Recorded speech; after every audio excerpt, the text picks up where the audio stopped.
Bismillahirrahmanirrahim. Today our topic is quantum mechanics and that is our lecture number 42. First of all, we will discuss about the quantum mechanics and then further on. हमारा first point है the word quantum mechanics. The word quantum. Quantum mechanics बाद में explain करती हूँ, मैं just quantum को explain करती हूँ. The word quantum means packets और बंडल्स. क्वांटम का मतलब होता है पैकेट्स एंड बंडल्स. किसके packets and bundles? We have already encountered the quantum of light called photon in earlier lectures. बहुत सारे पहले लेक्चर्स में हम ये पढ़ चुके हैं कि quantum mechanics basically motion of the photons होती है, motion of the packets of photon जो है उनकी मोशन होती है, मूवमेंट होती है.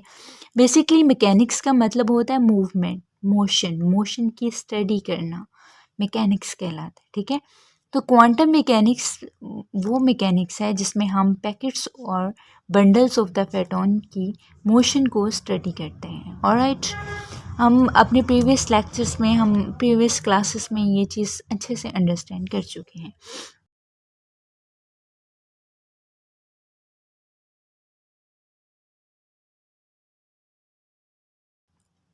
देन हम आते हैं पॉइंट नंबर सेकंड पे, that is quantum mechanics is true physics. Quantum mechanics जो है एक ख़ास, एक दुरुस्त फिज़िक्स है ऑफ माइक्रोस्कोपिक वर्ड की. हमारी जो माइक्रोस्कोपिक वर्ड है उसकी ट्रू फिज़िक्स जो है वो क्वांटम मैकेनिक्स है.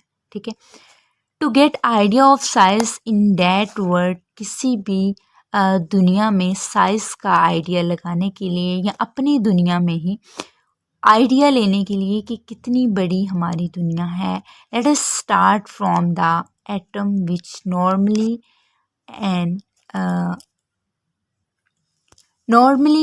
considered to be very small object etc. वो कहता है कि अगर हमने ये मालूम करने कि हमारी दुनिया का साइज़ कितना है, तो सबसे पहले हम जब स्टार्ट लेंगे तो हम स्टार्ट लेंगे एटम से. एटम से मेजर करेंगे कि हमारा एटम का कितना साइज़ होगा, देन हम अपनी पूरी दुनिया का साइज़ मालूम करेंगे. यानी स्मॉल जो हमारा पैकेट ऑफ द बंडल्स या फोटॉन के बंडल्स हैं या पैकेट्स हैं वहाँ से स्टार्ट करेंगे और फिर ही हम आगे जाएंगे ना. हम एक छोटे से एटम से, एक छोटे से बंडल पैकेट से स्टार्ट करेंगे, फोटॉन से स्टार्ट करेंगे और देन हम पूरी दुनिया का जो है वो साइज़ मालूम कर लेंगे. ठीक है, तो क्वांटम मैकेनिक्स इतना जो इम्पोर्टेंट रोल अदा करती है. उसके बाद हमारे पास ऑलमोस्ट 4 पॉइंट्स हैं, जिनमें सबसे पहला पॉइंट है, ये पॉइंट नंबर 3 भी है और स्मॉल पैकेट्स में पॉइंट नंबर ए भी है. Classically mechanics is good for dealing with large objects. Classically mechanics बहुत अच्छी है बहुत बड़े बड़े ऑब्जेक्ट्स को डील करने के लिए, बट एन एटॉमिक लेवल, लेकिन एटॉमिक लेवल पे इट फेल्स, ये फेल हो जाती है. मैंने आपको बताया कि एटॉमिक लेवल बहुत छोटा लेवल होता है. ठीक है, तो वो कहते हैं बड़े बड़े लेवल्स पे तो ये डील कर सकती है, लेकिन जैसे एटॉमिक लेवल आता है ये फेल हो जाती है. द रीज़न, इसकी वजह क्या है? For failure of this principle, इस प्रिंसिपल के फेलर होने की वजह, the position and momentum of a particle can not be described. ये पोजीशन और मोमेंटम को डिस्क्राइब नहीं कर सकती, नहीं बता सकती कि एटम इस वक्त कहाँ पड़ा हुआ है और कितने मोमेंटम पर पड़ा हुआ है. ठीक है, यही वजह है कि ये इसको एक्सप्लेन नहीं कर सकती. ठीक है, उसके बाद पॉइंट नंबर बी पे आते हैं, जिसमें एटम्स और molecules can only exist in certain energy states.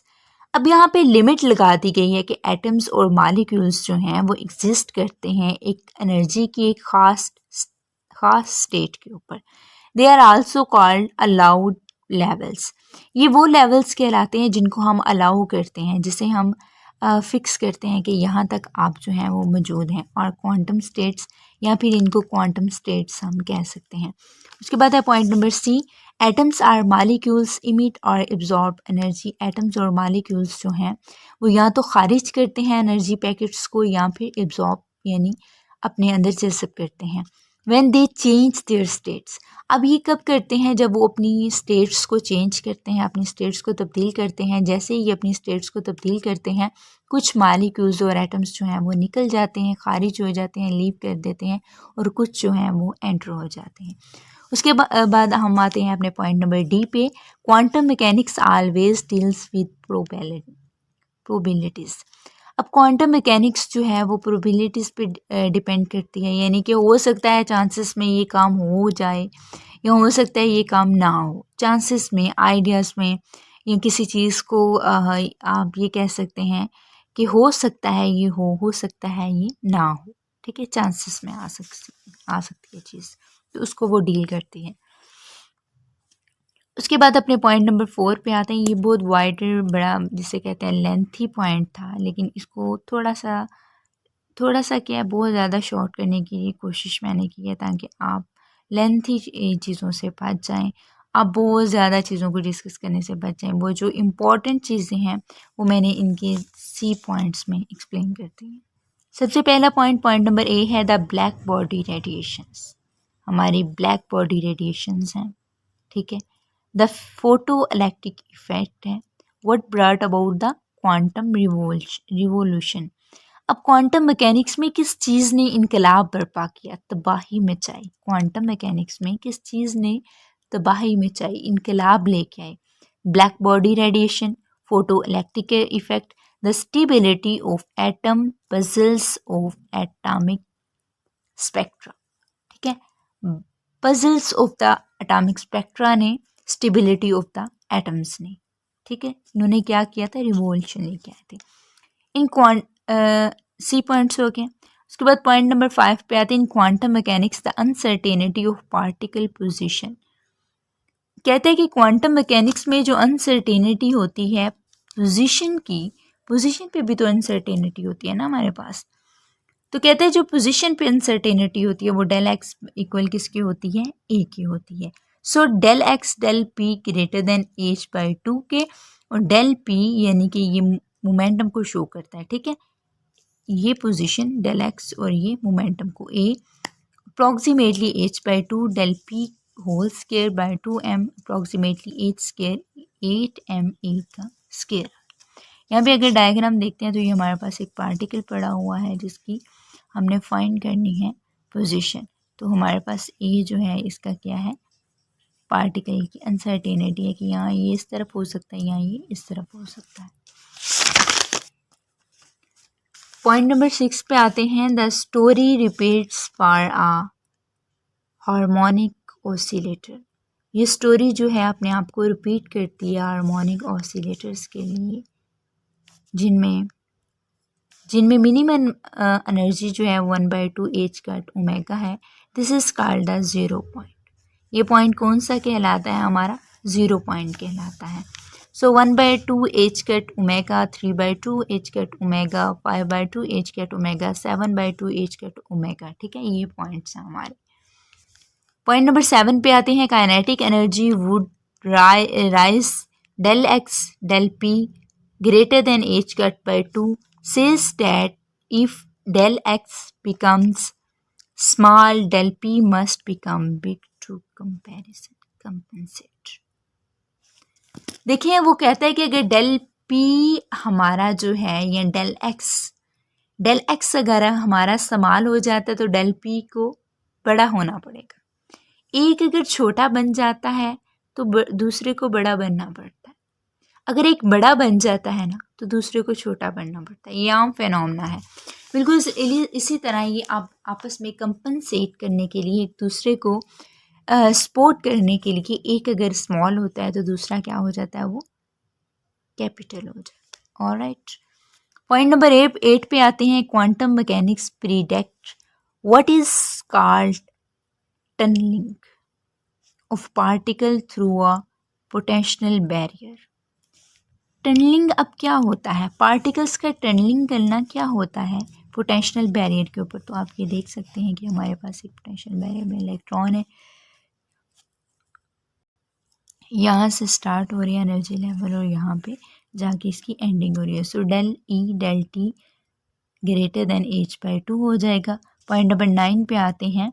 Without tunnelling over sun would go cold. अगर ये टनलिंग इफेक्ट ना हो तो हमारा जो सूरज है वो भी ठंडा हो जाए। Thermal energy at the core of sun is not high enough. वो कहते हैं थर्मल एनर्जी जो होती है ना सूरज के ऊपर जो एक कोर लगी होती है, एक गुलाब सा चढ़ा होता है, कहते हैं इसकी इज़ नॉट इनफ हाई। कहते हैं ये बहुत ज़्यादा नहीं होती, इनफ नहीं होती है, इतनी ज़्यादा हाई नहीं होती है, ठीक है। इन क्वांटम पॉइंट नंबर 10 पे, in quantum mechanics all about probability, what is probability.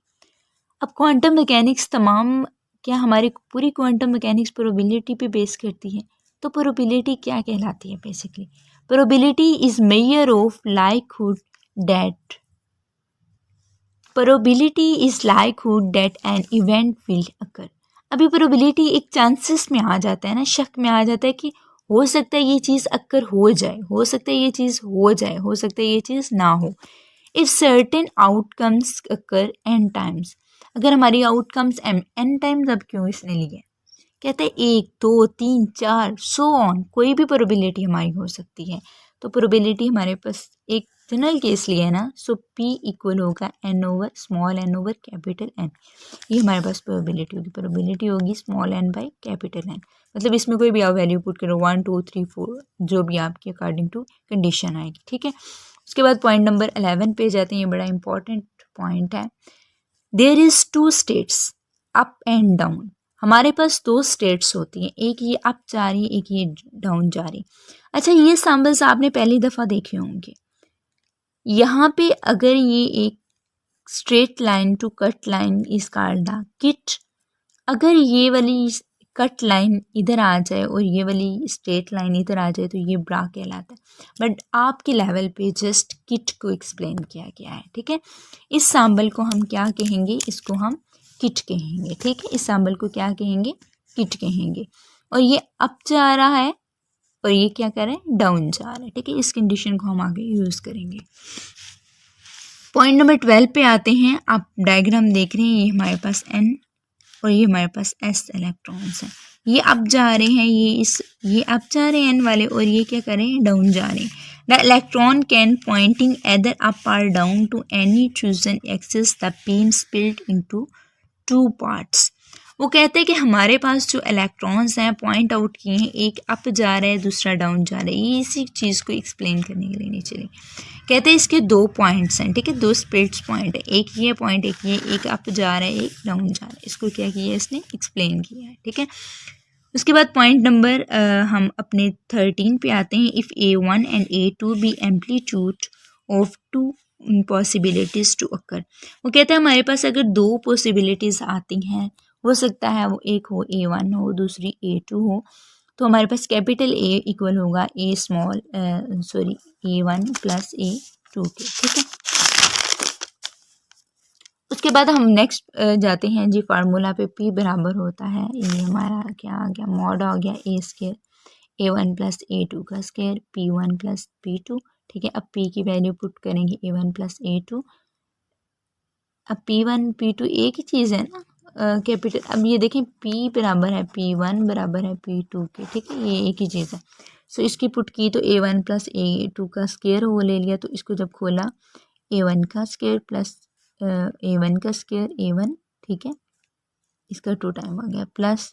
अब एक जो है ना वो इसके अंदर क्या कॉन्जुगेट है, ठीक है, एक 1 conjugate A1 plus A2 conjugate A2 plus A1 conjugate A2 और A2 कॉन्जुगेट A1, ये इसी को किया है।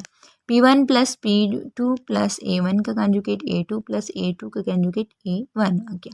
सो P अप जो है प्लस P डाउन ऐड हो गए हैं, इक्वल A1 का स्केयर C1 का स्केयर, इसको C1 का नाम दे दिया प्लस C2 का नाम दे दिया, ये बराबर होंगे 1 के, ठीक हो गया।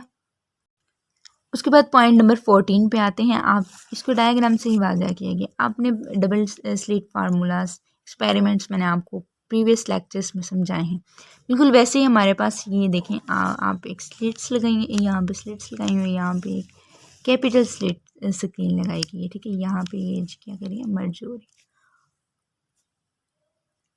अब यहाँ पे इलेक्ट्रॉन्स हैं हमारे पास जो इधर मूव आउट हो रहे हैं, यहाँ पे स्क्रीन से टकरा रहे हैं और ये इधर को आ रहे हैं। अब अगर आप यहाँ पे देखें तो क्या हो रहा है, ये अच्छा बेसिकली ये इलेक्ट्रॉन्स इधर से इधर पे जा रहे हैं। अब आप यहाँ देखेंगे अगर हम यहाँ इस साइड से भेजते हैं तो ये इसके साथ टकराते हैं, उसके बाद ये इधर मूव करते हैं, कुछ इधर मूव करते हैं, तो कुछ सीधे चले जाते हैं और कुछ फिर मुड़ जाते हैं। Amplitude coming from one slit and wave coming from the other. वो कहते हैं एम्पलीट्यूड एक स्लिट से आ रहा है और वेव दूसरी स्लिट से हमारे पास आ रही है। अब अगर एम्पलीट्यूड इस स्लिट से जा रहा है तो वेव हमारी इस स्लिट से आ रही है, यानी इनके दरमियान गैप ये इज़हार करता है कि ये चीज़ इधर से आ रही है, ये चीज़ इधर से आ रही है। Coming from the other slit that cause a pattern in which electron completely absent in certain places। अब ये यहाँ पे वेव जा रही है, यहाँ पे हमारे पास जो है वो एम्पलीट्यूड के मूव आउट कर रहे हैं, तो इसका मतलब है ये कंप्लीट जो है ना एक स्पेस देते हैं, ये बताते हैं कि इनकी जगह कहाँ पे है, इनके सर्टेन प्लेसेस कहाँ पे हैं और यहाँ पे ये मौजूद नहीं है जहाँ से वो मूव आउट होते हैं। ठीक है, पॉइंट नंबर 15 पे आते हैं। द वेव फंक्शन हमारे पास क्या है, omega x and t is amplitude at position x and at the time T.